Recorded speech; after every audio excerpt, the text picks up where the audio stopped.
I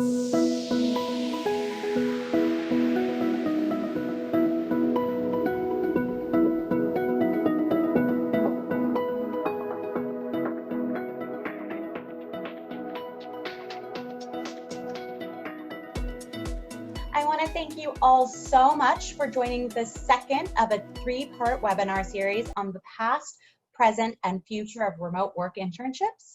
Last week, we really reviewed the past, and today we're going to talk about the present. What is happening right now that is impacting remote work experiences for students across the globe, and what are we doing to really support and nurture that?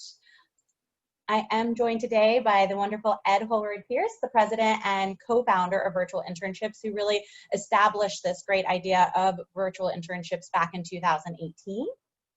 You can say hi. Pleasure to be here. And so without further ado, I am going to get started. So as you know, we have this great webinar series where we're reviewing the past, present, and future of remote work.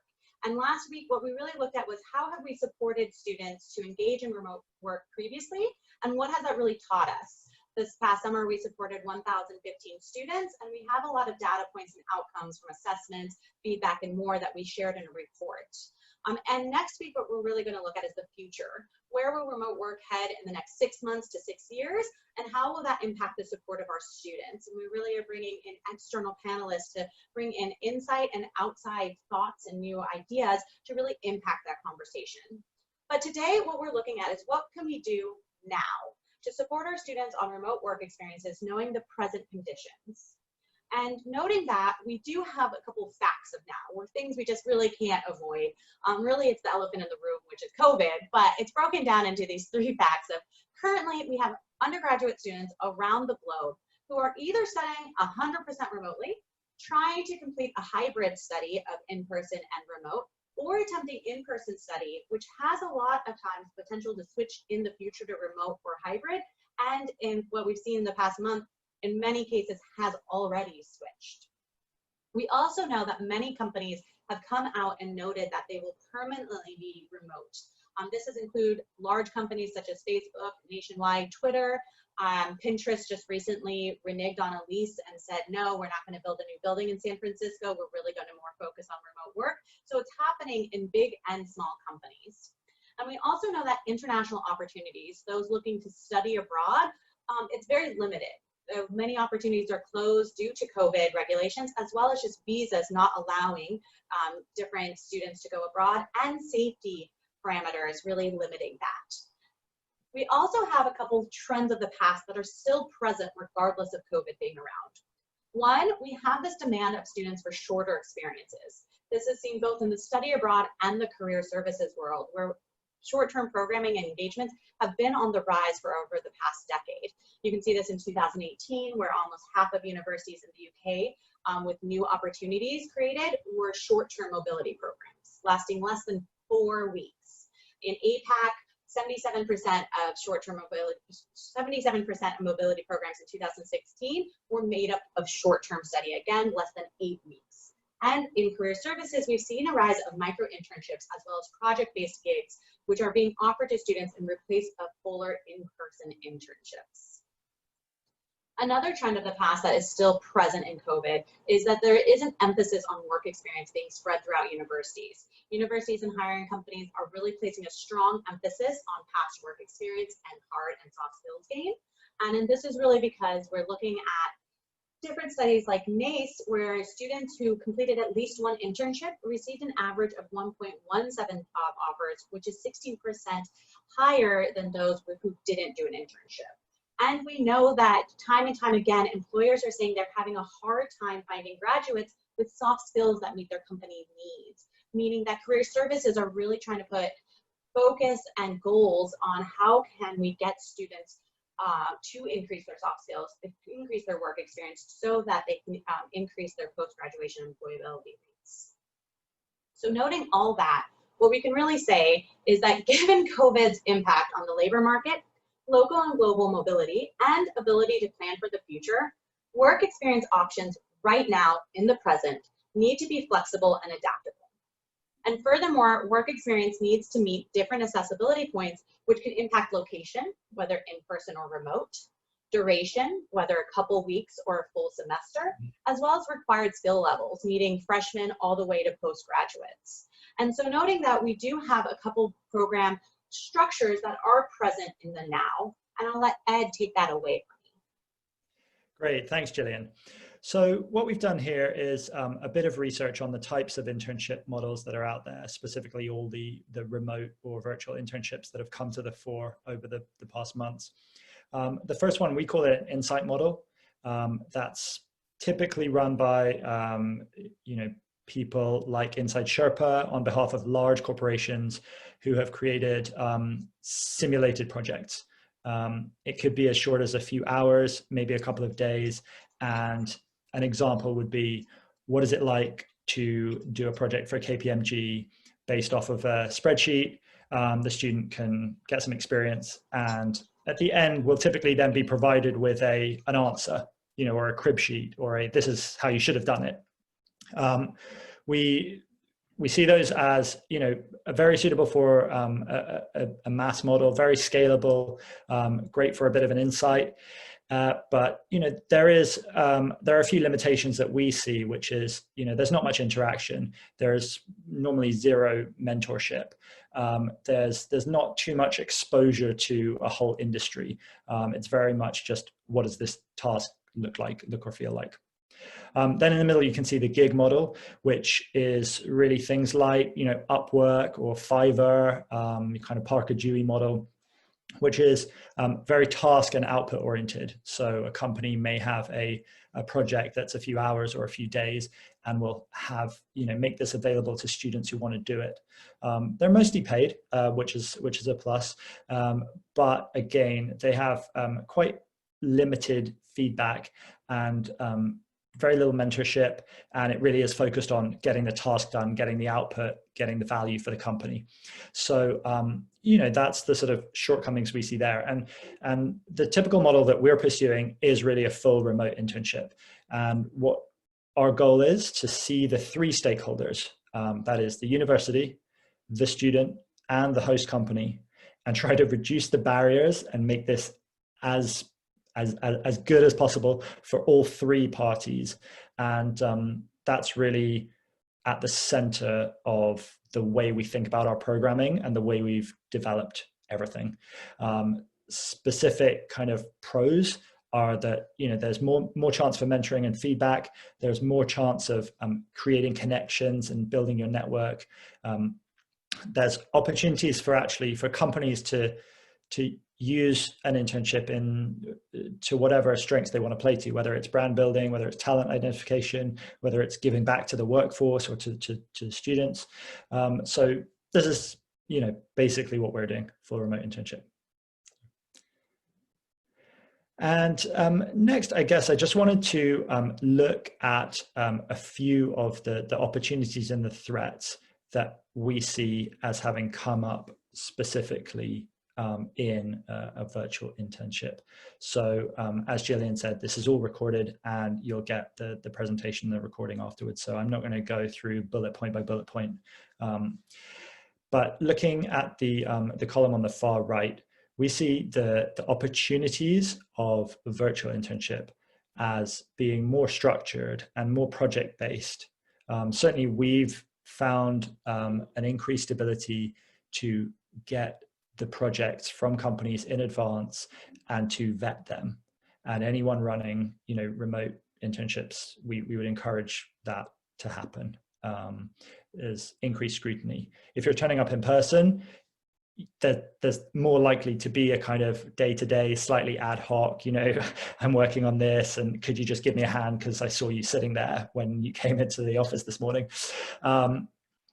Obviously, the second big opportunity is exposure to digital tools, Trello, Slack, Zoom, etc. It's front of mind for everybody at the moment, and we would encourage everybody to take that advantage as it's here.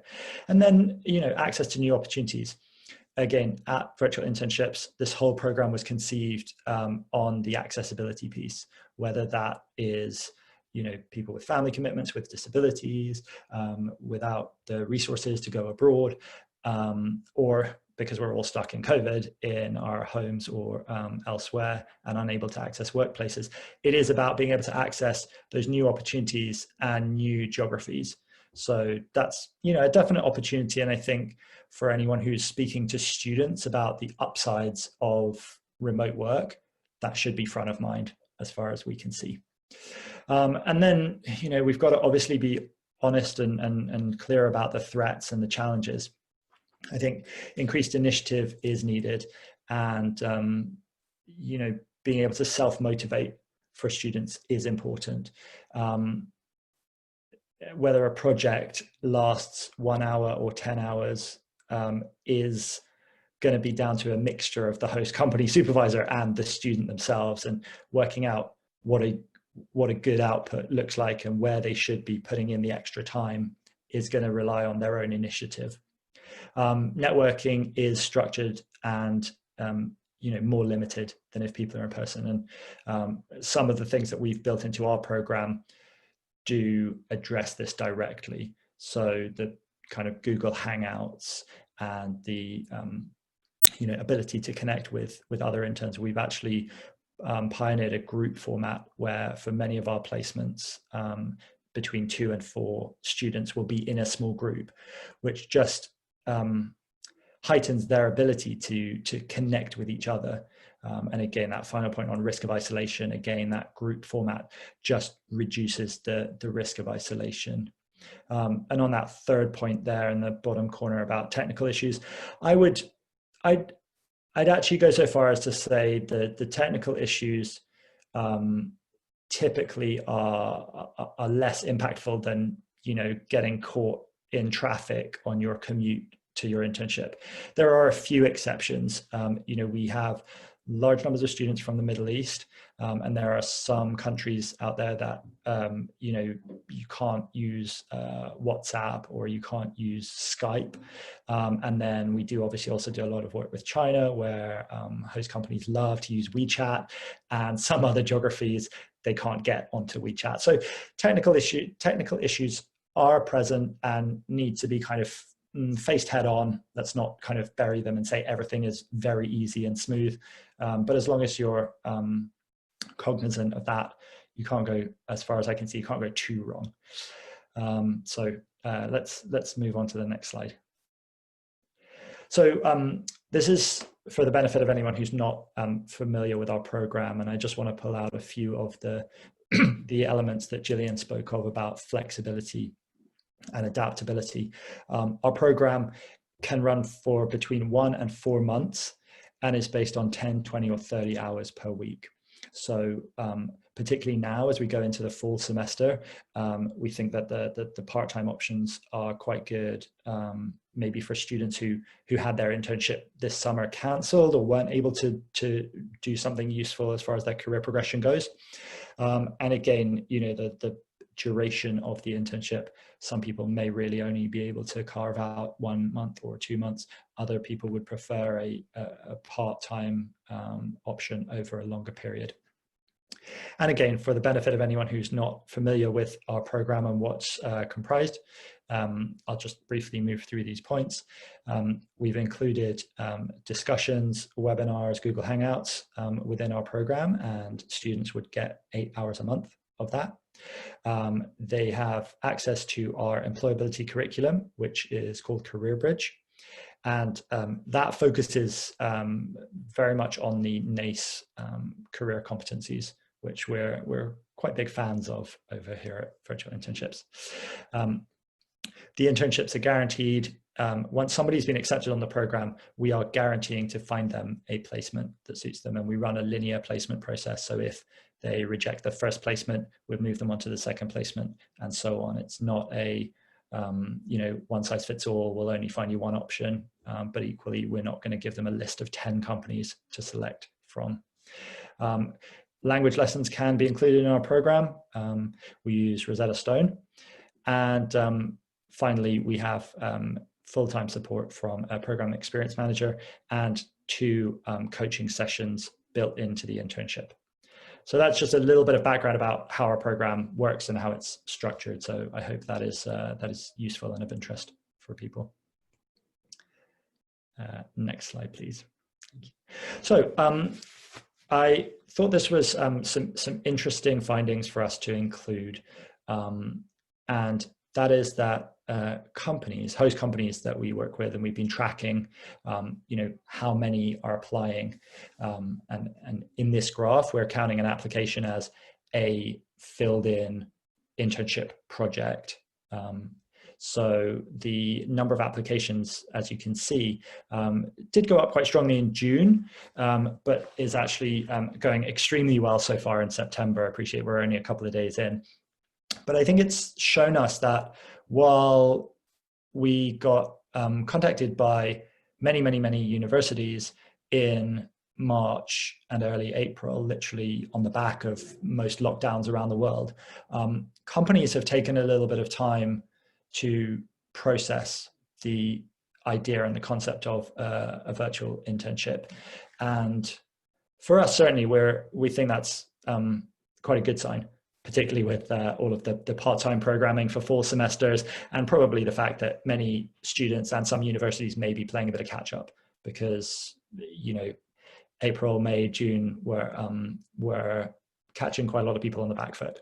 So we thought we'd include that. And then there are a few very, very nice, kind words from some of our companies who we're tracking a lot of data on company feedback, and it's actually all extremely positive. We're really pleased that companies are responding well to our remote interns and not finding it either problematic or not returning. We're actually seeing a very good sort of continuation to take a second and third intern after the first group of interns has left. So it's all very, very good. And for any of you who are listening who deal directly with host companies, I guess I'm interested if you felt this, but in May and June, I think they were just too busy, and now they're starting to just be a bit more open to the concept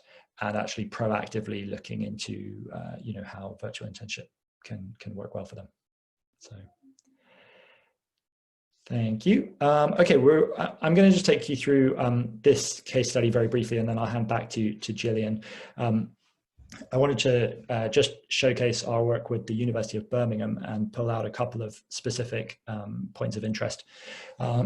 Firstly, we were working directly with the Careers Services Office, which is called the Careers Network, and it was really great that that department moved very quickly, pivoted very, very early on in the COVID backdrop, recognizing that students would have their careers progression impacted.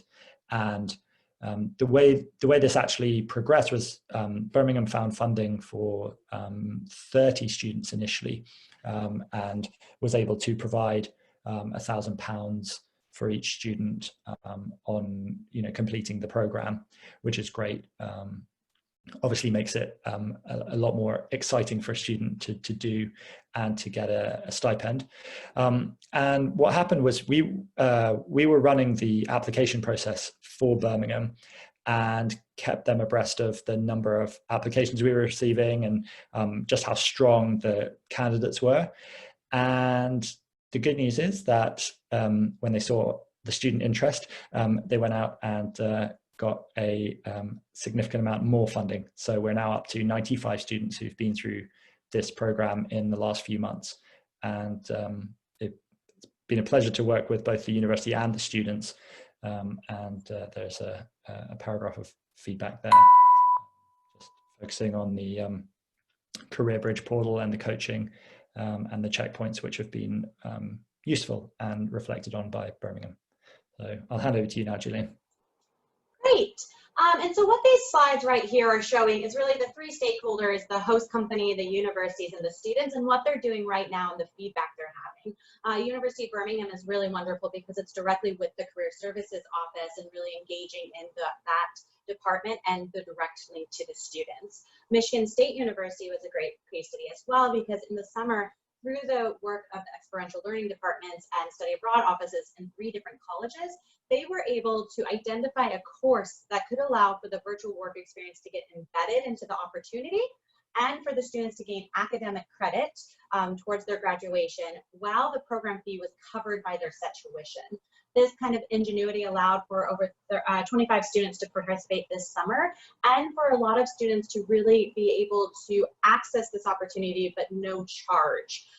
The image on the right is actually taken directly from the MSU website promoting the fall opportunity, and really shows how the credit translated and how the students were able to access this remote work experience, but how the university was able to package it for increased accessibility. We, of course, then always have the student voice and student testimonials of what they're doing and how they're experiencing remote work and how they're really adapting. And just like last week's webinar, we do have a short video. Hopefully we can hear everything.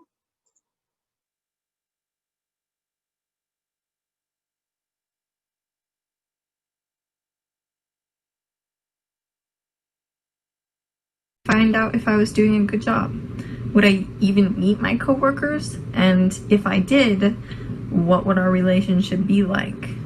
I didn't know for sure if I wanted to work in this field in the future when I first applied to the job, but I still wanted to do a good job and make connections where I could. My boss, however, put a lot of my worries at ease, and I'm sure this isn't true of every internship that is offered through virtual internships. But if I had to say what the best part of my internship was, it was my boss. I wasn't able to meet with her as often as I might in a regular office, but every time I emailed her or we had a call, it always felt like she really wanted the best for me. I think I learned a lot through this internship, including the fact that project-based work is most likely not the best for me since I work too hard to make it perfect. But I also learned a lot about how the effort I give does not go unnoticed in the workplace. And so my piece of advice is basically pursue a job that you want to try hard in, and you're definitely going to see positive results. Hi, my name's Georgina, and I have just completed an 8-week internship in the field of marketing and communications through Virtual Internships in summer 2020. I would say that the highlight of my Virtual Internships experience has been getting some really amazing hands-on experience working in a team and also learning how to adapt to a virtual environment. I really enjoyed being given responsibilities, contributing on calls, and just teamwork in general. And it's been really amazing to kind of see what we've worked on really come to fruition over the course of the 8 weeks. One piece of advice that I would give to somebody applying to virtual internships would be make sure you really get to know your supervisor and your team. Then you can ask them anything, ask as many questions as possible, because then you will get the most out of the experience. I would really say that when you get to know the team and you work together well, then this can be really rewarding, as obviously you're all in a virtual environment, so this can be a slightly slower process. But I wouldn't be put off by that, because you will definitely, over the course of the program, become a really integrated part of the team and a really valuable member. I would also say maximize on the tasks you're given, work hard, and don't be afraid to ask as many questions as possible. Thank you. And both of those testimonials were really chosen because of the bond with the supervisor and being able to articulate the work. Alexandra Elkins, I think, could be my intern coach or my career coach at this point, with her understanding of that great of seeking out work that you're really valued for. It does also show that there always are a lot of hesitation, both on the university side, career services side, host companies, and students about what will virtual work look like for me. and what will it actually, how will this go about? They can't really always picture it, as many times remote work is for the first time ever, as well as remote work, just like in-person work, is really going to depend on each company, each country, and more. Moving beyond our virtual internships program for universities, as we noted before, we really needed to meet the needs of accessibility, of duration, and of skill level. And so this summer, we also noted that a lot of high school students were getting left behind. And we wanted to create a program that wasn't a direct simulation, while we knew that could be one of the routes to go about, because we didn't think it had the same kind of industry impact as well as professional gains that a student could get. We did create the Foundations program. And so this allows high school students age 14 to 18 get an opportunity of career exploration and professional development. Students were paired in groups of 4, and they were all assigned to one host company, where they'd actually be working on a project directly for the host company that we had helped curate and help build a curriculum around. That each week the students were given a project, given insight from that company to really know the ins and outs to complete the project, and then on that Friday would present the project for direct feedback from the industry. The program was over 4 weeks, and we had some really great outcomes from it, with 44% of students noting that they were now exploring alternative or additional career pathways to what they previously thought they wanted to be when they were older. We also had 91% agree that completing an virtual internship made them more confident in obtaining a future internship. And my favorite quote is the top right one, where it really talks about the student. It wasn't her idea. It was her dad's idea, but after completing it, she was glad she did it.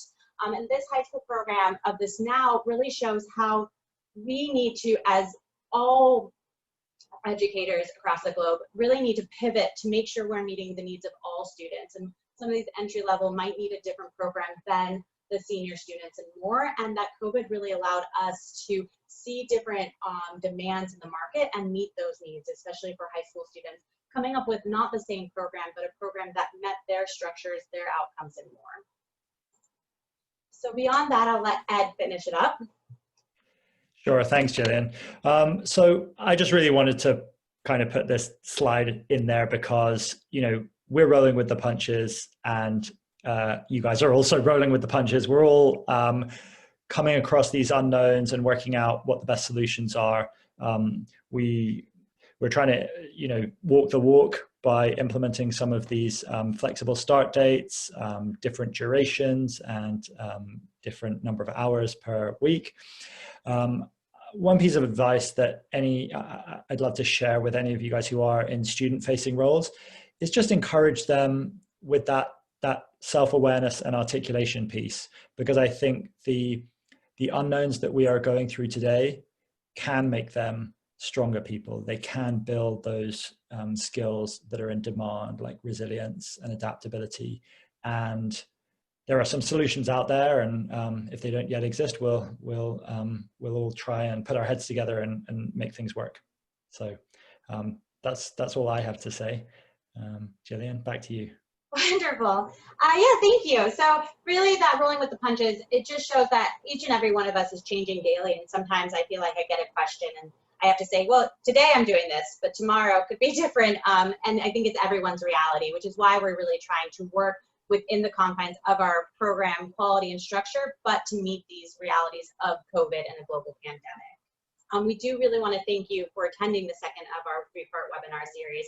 So like I said, last week we talked about the past and our support of over 1,000 students this summer, and you can watch the full webinar on YouTube now, or just email me for the PDF of the report and I'd be happy to send that to you. And then next Wednesday we'll conclude with an external panel of professionals really discussing what do we need to do for the future of remote work and how we can support students now. Beyond that, of course, we can ask any and all questions. We do have a little bit of time, although it is about the 30-minute mark, so I do want to be aware of your time commitment and thank you very much for your attendance. But if you have any questions, we have the wonderful Helen Towson, a University Partnership Manager here in the States again, to support us in answering any and all questions. Hi, Jillian. So we do have a question, and they ask, have students or employers commented on navigating the time difference for a virtual international internship? Yeah, so this is an interesting question because we get asked it a lot from universities, but we don't see the concern translate to actually the delivery. I would say maybe 1 out of every 20 host company will just decide that navigating a remote internship the 12 hours apart isn't going to be ideal. But the vast majority of our host companies and students have really taken ownership of this asynchronous and synchronous work, where they have set meeting times and set communication times, but the rest is really completing large project-based assignments outside of the company's working time, but during the daytime of the intern. And so students have really been able to navigate and really make sense of that. When we create our program delivery structure, just like these webinars, this webinar today is at 12 noon, and that's because I am based in the Eastern time zone, and it allows for the Pacific all the way on the west coast of the US to have a 9 a.m. meeting, but it allows also us to go all the way to Dubai at 7 p.m. and still have opportunity for a large portion of our constituents to attend. When we're looking at students, we're now extending throughout the globe. And so when we do anything like Google Hangouts or webinars, we'll alternate the times that they are delivered at. So maybe that a student might not be able to attend 100%, but they'll find the times that meet for them. But when it's looking at just that direct host company and student engagement, it's really great that the student and the host company are able to work together and be flexible and create the schedule and delivery of synchronous and asynchronous work on their own accord and really meet the needs of both. Great. Thank you so much, Jillian. And that is all the questions that we have for right now. So I appreciate you answering that. Oh, guys, well, thank you. You make my life so much easier than last week, so I really do appreciate it. Like I said, if you have any follow-up questions or would like to know more, please just hold out for the recording of today's webinar in 24 hours or reach out to us directly. We'd be happy to oblige. Thank you so much, Ed and Kellen, for your wonderful support today. And thank you all for giving up your lunch hour for us. Thanks, everyone. Really appreciate it.